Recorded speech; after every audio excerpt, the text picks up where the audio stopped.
This video is meant to describe how I see the database tool being used to serve us during our 2030 planning process. I will start with an overview of what the process is or appears to be based on conversations and meetings, and then go into how each of these steps relates to the others. As we move into 2030, we will be doing a lot of work up front to prepare for where we are headed over this decade. In order to do that, we will do 5 things. Determine long-term strategic goals, develop a new planning process, budgeting, execution, and evaluation. So, to start, we will be determining certain long-term strategic goals for the museum as an institution. In doing so, we will also highlight obligations we may have, as well as already committed goals we may also have. One of those may be our 3 financial imperatives to retire the debt, maintain the facility, etc. These goals will be considered along with future goals we may set for where we want to go as a museum. We know that doing this work will require, in many cases, a lot of manpower and time, so we will need to be selective about which short-term projects and work we embark on for the sake of better managing our resources, but also the sake of our audiences and those goals that we wish to serve. The new planning process, which we will be working through and developing further, will aid us in that. I'm going to call the first part of this process work planning. Work planning consists of 2 things: compiling project lists and then evaluating those work plans for approval. This is where the database comes in handy. In order to even be considered for approval, a work plan or activity needs to have all tenets of the rubric answered or fulfilled. This requirement helps us spend more time as a group looking at fully imagined work instead of the more abstract imagining of work that happens in ideation processes, which are separate from this process. Now, all work plans submitted for entry into the database will have already met the requirements of the rubric, but because we need to be selective of what we move forward with in the interest of our 2030 goals, we will use the database to filter down on particular criteria to evaluate groups of activities across the whole museum, rather than just a single department. Because the database requires each activity to have a start and end date, in some cases we may find conflicts in resource utilization, whether that be our collection, our staff, or spaces. The timelines and graphs given by the database will help us see our proposed work across many aspects, to include audience focus and staff involvement. This is different from calendaring, where we simply see events with dates.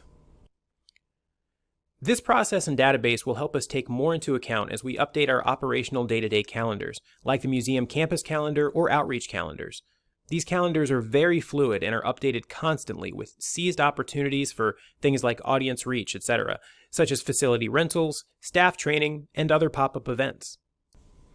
The database will do more than simply give us a means by which to evaluate and catalog proposed work, though. It will also help us in overall project management through the use of work breakdown structures. A work breakdown structure will help depict the lifespan of a project as it is completed and executed. We'll talk more about that later. Once work has been evaluated against the rubric, approved items will move into budgeting, where finance is more directly involved.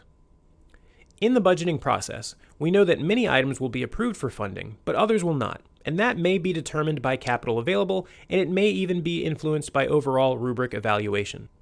For example, 10 projects may be submitted for budgeting that all serve the same audience or are in some other way relatively similar in their impact. Looking at the rubric, the work that seems to have the highest impact, perhaps it's an existing activity in favor of a new or less mature activity, may actually receive funding while a few of those projects may not.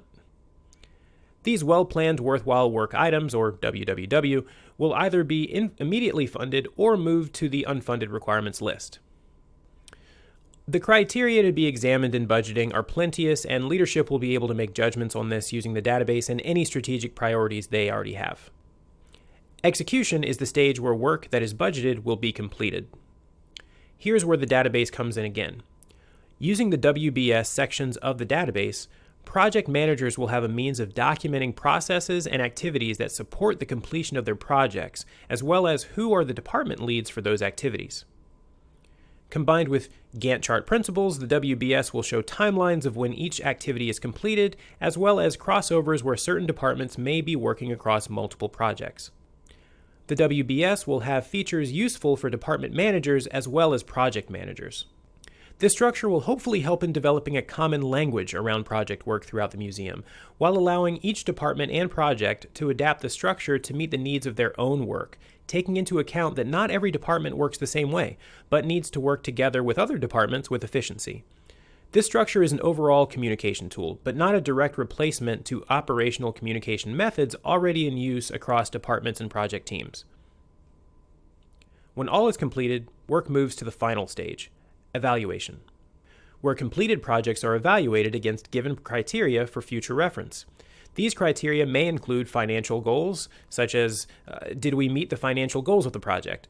Audience-related goals, where this may be internal or external, but if it was internal, an example could be if HR was introducing a new training program, did the staff begin to do certain work more efficiently or more knowledgeably, etc.?